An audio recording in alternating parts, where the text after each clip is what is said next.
Welcome, everybody, to another edition of Life in the Fast Lane. I am Andy Lang from WagerTalk.com, and what a weekend we have ahead of us. Two very bettable races, two exciting races, lots of storylines in both of those, so we're going to get to those, and we're also going to do a free bet at the end of the video.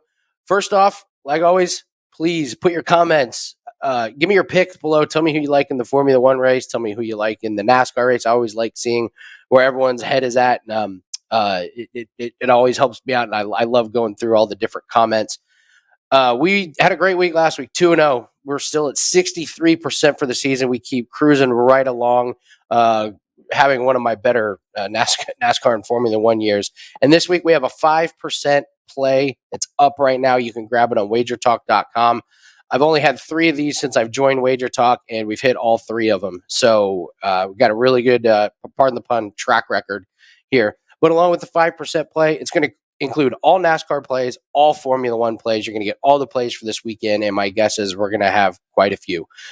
Let's just do a quick recap of the NASCAR race in Nashville. So Truex wins the first 2 stages. Chase Elliott wins the race. Rain was obviously a big issue. We had the big delay. Hamlin and Truex were the best cars, make no mistake about it. Kyle Busch flew through the field, and Ross Chastain was really good. So we have these rain delays. It changes the track. The Gibbs cars were by far the best. And then we have the green flag pit stops. Chris Buescher's tire comes off, throws everything into chaos. And one thing we're learning more and more data each race, but it's just becoming really clear that track position is more important than tires, especially towards the end of the race. These new cars are really, really hard to pass. And if you're running in the top 7, and you come in and pit and you come out in 20th, those new tires are just not good enough to gain you any spots. You're lucky to have you have to have a good restart. Things have to break your way, but we're seeing more and more that track position is more important. I think moving forward, we're just going to see less cars taking tires, especially towards the end of the race, because we saw it work out for some guys, and then it really killed a couple of other guys. So, perfect example. We had Christopher Bell top 10 as one of our plays. He gives up track position kind of early in the last stage, comes in for tires, and he never made his way up. He was top 10 all day. He gets back in 18th. I don't think he ever got past 18th.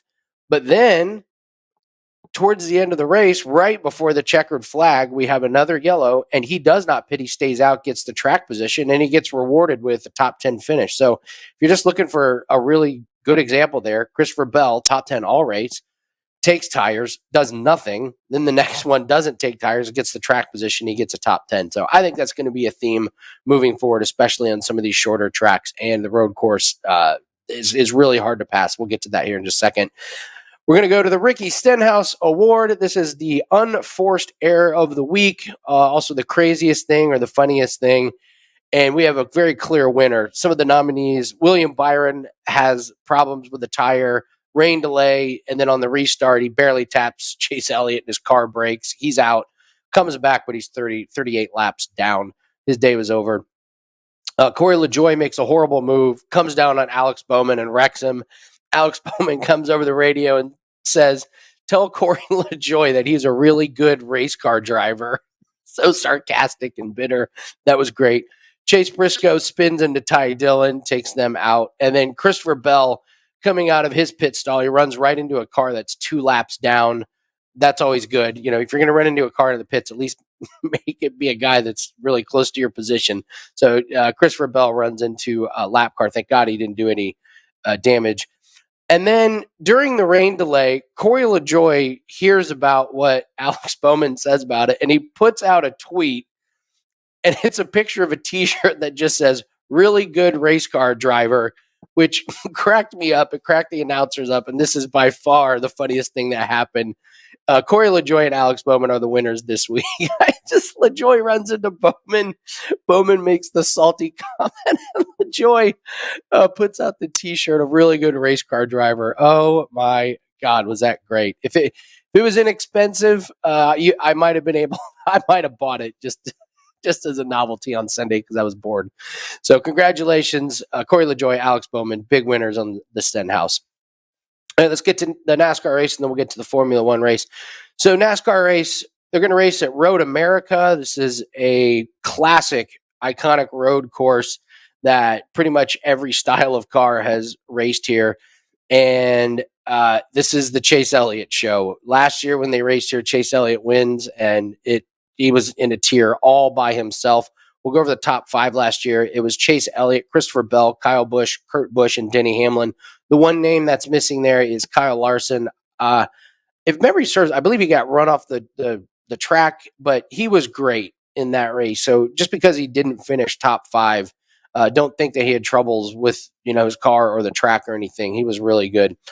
And just to showcase Chase Elliott's dominance, so I took the average finish of Road America and then the last 2 years of Coda, Sonoma, and Watkins Glen. And here's your top 5: Chase Elliott, Ross Chastain, Kyle Larson, Ryan Blaney, and Denny Hamlin. Chase Elliott's average finish there is 2.7. The next best, Ross Chastain, his best average finish is 9th. So Chase Elliott is averaging a top 3 finish at all these, and Chase Elliott has won 7 out of the last 16 road courses. It's just a dominating performance. Top 3s, top 5s, top 10s are all going to be pretty juiced, but we're going to revisit Chase Elliott here coming up with our free bet. So you got to look at Chase Elliott and Ross Chastain, Kyle Larson, Blaney, and Hamlin. Those are your top 5 on the road courses. Those are the guys that I would look at. I would also be a little bit careful with this one and watch qualifying. The Gibbs cars completely missed their setups at the last road course. So Denny Hamlin's got a great average finish, but he was non-existent at Sonoma.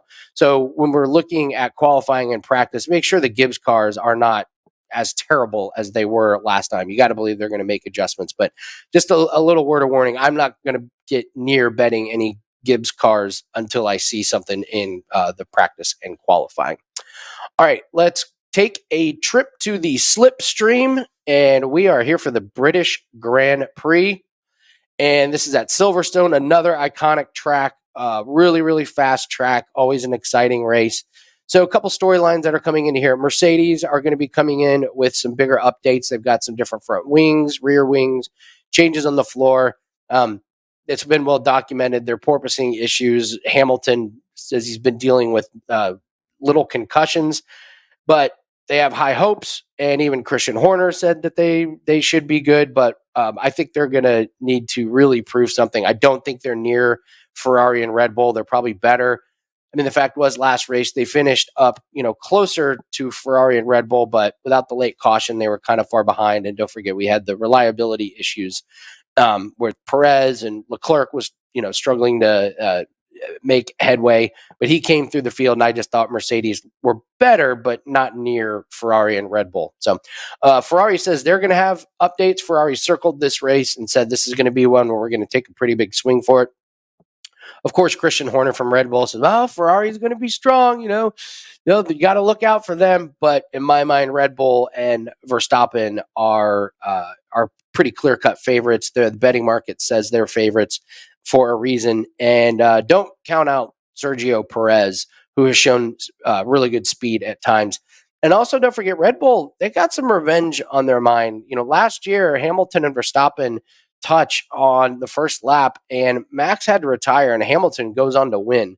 So Red Bull, this was a pretty big race that had a really, really big impact on the final points battle because of what happened. So Red Bull is going to be wanting to come in strong, and I think there's just going to be a lot of value on Sergio Perez, really, because he had the reliability issue. He had to start in the back, and I think people are going to overlook him. I still think Red Bull is better. So as long as those guys qualify well and practice well, it wouldn't surprise me if they're just going to be the clear-cut favorites going into the race. So pay attention to practice there, and let's really take a look at practice 1 and 2 to see how fast the Ferrari and Mercedes are, if they've made any changes. And also we need to see if Red Bull is holding back, which they tend to do.